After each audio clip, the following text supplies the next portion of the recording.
식사들 하셨습니까? 이것은 놀레스, 이것은 아다이다스, 이것은 산삼진구구 광고입니다. 자연이 키우고 과학이 만든 산삼진구구, 백두대간 600고지에서 7년 동안을 사람 손 타지 않고 자라난 산양삼 20뿌리로 99% 산삼 한 박스를 만듭니다. 환절기인데다가요, 스치면 코로나에 걸리는 시기에 면역력이 얼마나 중요한지는 다들 아실 겁니다. 산삼은 비싸다고요? 그러지 않아요. 1+1이라서요 홍삼 가격에 산삼을 드실 수 있습니다. 거기다 스페셜 이벤트로 무농약 인증 매실액에다가 산삼 한 뿌리를 쏙 집어넣어 놓은 산삼 앤 매실 한 병을 귀하게 선물로 드린답니다. 나를 위해, 고생하는 아내와 남편을 위해, 공부하느라 쎄 빠지는 아이를 위해, 살아가는 부모님을 위해, 이자도 없이 돈 빌려준 친구를 위해, 먹을수록 만족하는 하루 한 병의 기적. 검색창에 산삼진구구 또는 1688-3323 댓글창 메뉴에 링크를 클릭하셔도 되겠습니다. 산삼은 다릅니다. 광고 끝. 럭셔리 칼럼 시작하겠습니다. 문재인 대통령과 윤석열 당선자가 오늘 만난다고 하죠. 역대 가장 늦었지만 그나마 다행입니다. 당연히 만나서 국가 운영에 도움이 될 만한 이야기를 듣는 것은 국민을 위한 일인데 이것이 왜 이렇게 힘들고 어려웠는지 모르겠고, 이런 걸로 국민들이 신경을 써야 하는 상황이 답답하고 앞으로 5년 동안 답답할 예정이라 한숨이 나오네요. 구독! 제가 이 만남에서 가장 바라는 것은요, 청와대 당선인께서 가신 김에 좀 둘러보시고, 거기 그렇게 무서운데 아니니까 국방부 자리 공사 끝날 때까지 국민들 불안하지 않게 수천억 들어간 청와대 시설에서 안정적으로 국정 운영을 좀 해주셨으면 하는 바람인데, 그 결정을 하는 사람이 따로 있는 건 아닌가 하는 생각에 답답하고 앞으로 5년 동안 답답할 예정이라 한숨이 나오네요. 자, 박근혜 전 대통령이 퇴원을 하고 대구 사저로 들어가셨죠. 집 앞에서 인사말을 하셨는데요, 뭐 한마디 한마디 꼬치꼬치 해석을 하고 싶지는 않습니다. 근데 이것 한마디는 얘기를 해야겠네요. 정치에 관여하겠다라는 뉘앙스를 풍기셨어요. 작은 힘이나마 보태겠습니다 라고 말씀하셨죠. 다른 의미일 수도 있겠지만 전 보수 정치에 힘을 보태겠다 하는 걸로 들렸어요. 뭐 대부분 그렇게들 들으셨겠죠.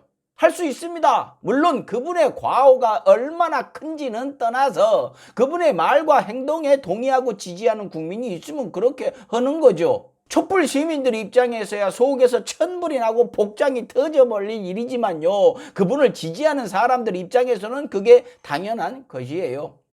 전에 노무현 대통령께서도 봉화마을로 내려가가지고요, 군의원 같은 걸 하시면서 이 지역 발전에 도움을 주는 것도 좋겠다라는 말씀을 하셨는데 참 좋은 생각이다 라는 생각을 했습니다. 물론 노무현 대통령과 박근혜 전 대통령은 비교 대상이 아닐 뿐더러 이명박이 잔인하게 보복을 하는 바람에 무산됐지만은요, 저는요, 박근혜 전 대통령의 이 정치적 발언이 꽤나 큰 이 이슈가 될 것이다 라는 생각을 했습니다. 근데 조용합니다. 왜?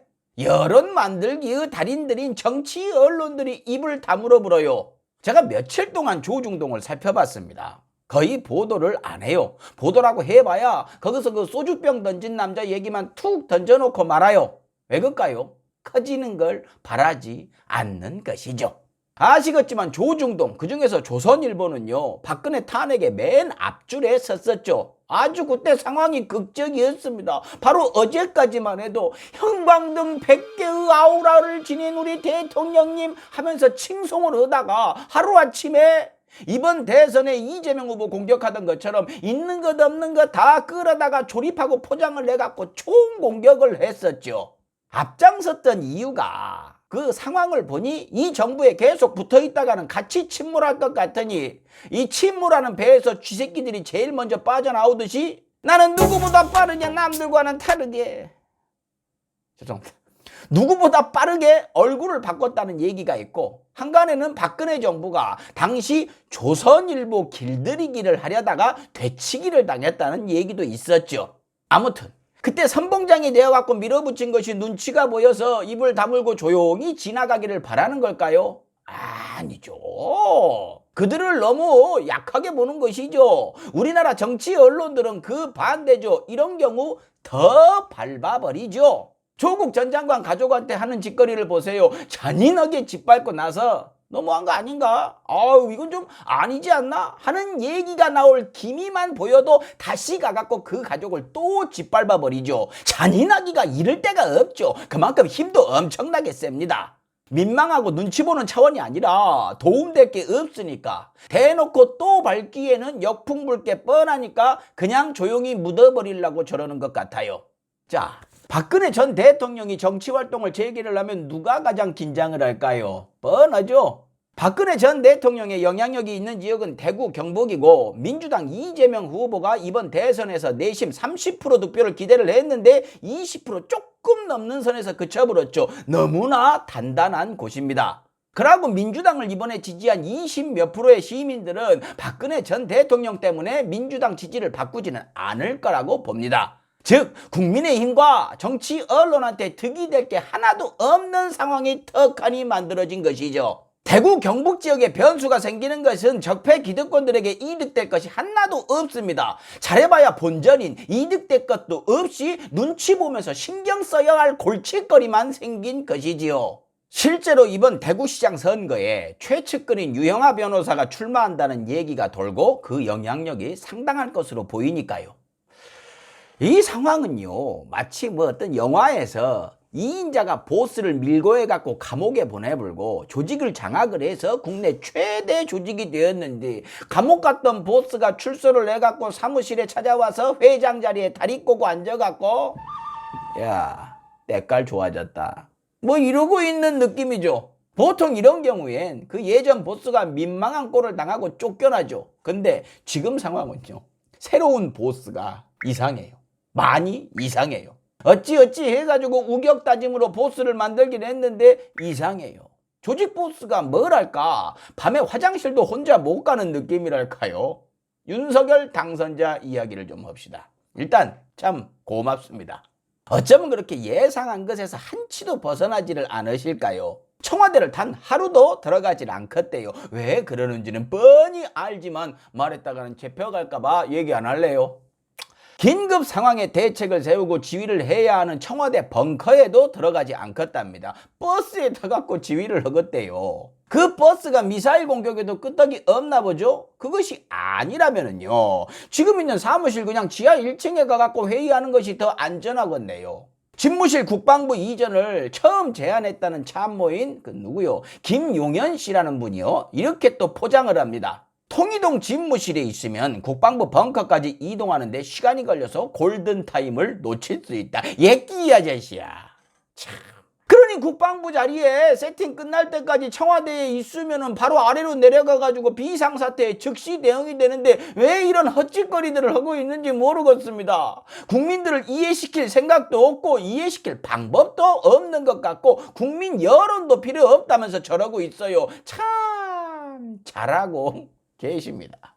좋아요. 압니다. 참모들도 복장 터지는 거 어떻게 하겠습니까? 보스께서 절대로 거기는 안 들어간다고 떼를 쓰시는데 방법이 있겠습니까? 고생들이 많습니다. 청와대를 안 들어가는 표면적인 이유는요, 국민들한테 청와대를 돌려준다 뭐 이런 취지라죠. 자, 돌려달라는 국민이 몇 명이나 되는지는 모르겠지만 그 돌려달라고 하는 국민들이 한두 달도 기다릴 수 없으니 바로 돌려달라고 난리를 친답니까? 국가 안보에 아무리 심각한 문제가 생기더라도 청와대 구경하는 것이 우선이래요. 이것이 말이 된다고 생각하십니까? 국민의 사람들은 이런 이야기도 하죠. 일단 청와대에 들어가면 나오기가 힘들다고, 너무 잘 돼 있고 좋아서. 이건요, 당선자를 조롱하는 말 아닙니까? 당선자 본인이 민생 현안을 다 제쳐놓고 가장 먼저 내세운 집무실 이전을, 용산에 공사가 다 끝나가는데도 청와대 들어가 보니까 너무너무 좋아가지고 저 안 갈 겁니다. 여기가 너무 좋습니다. 용산에 그 군인들 다시 복귀하라고 하십시오. 뭐 이런다는 것입니까? 윤석열 당선자가 바보입니까?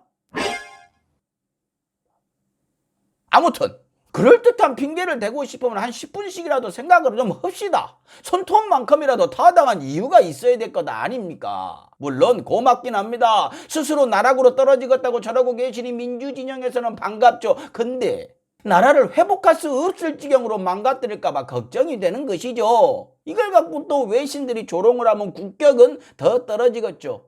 외신들은요, 윤 당선자를 K-트럼프다 라면서 비웃고 있죠. 근데 이거는 잘 모르고 하는 말이죠. 윤 당선자는요, 트럼프하고 달라요. 트럼프는 말은 할 줄 알잖아요. 위험하니까 여기까지 하겠습니다. 지금 윤석열 당선자의 지지율이 시작도 안 했는데 계속 떨어지고 있죠. 물론 다시 반등할 기회는 있을 겁니다. 자, 가장 가까운 기회가 언제일까요? 그렇죠. 윤석열 정부 인사청문회죠. 윤석열 당선자가 정치 시작하면서부터 이야기를 했던 제대로 된 전문가를 적재적소에 기가 막히게 배치를 하면 지지율은 쭉 하고 올라갈 겁니다. 전요, 이번 청문회에서 야당이든 민주당이 과도하게 청문회를 치르지 않았으면 좋겠습니다. 국민의힘보다 더 밀어붙여버리면 역풍이 불어요. 많이 바라지 말고요. 검증의 기준을 딱 조국 전 장관만큼만 했으면 좋겠습니다. 그러면 국민의힘도 윤석열 당선자도 정치 언론도 불만이 없을 겁니다. 당시 그들의 이야기로 조국 전 장관에게 들이댄 잣대는 너무나 당연하고 정당하고 합리적인 기준이었으니까요. 딱 조국 정도만 합시다. 마치겠습니다. 칼럼다워야 칼럼이지. 식사하십시오.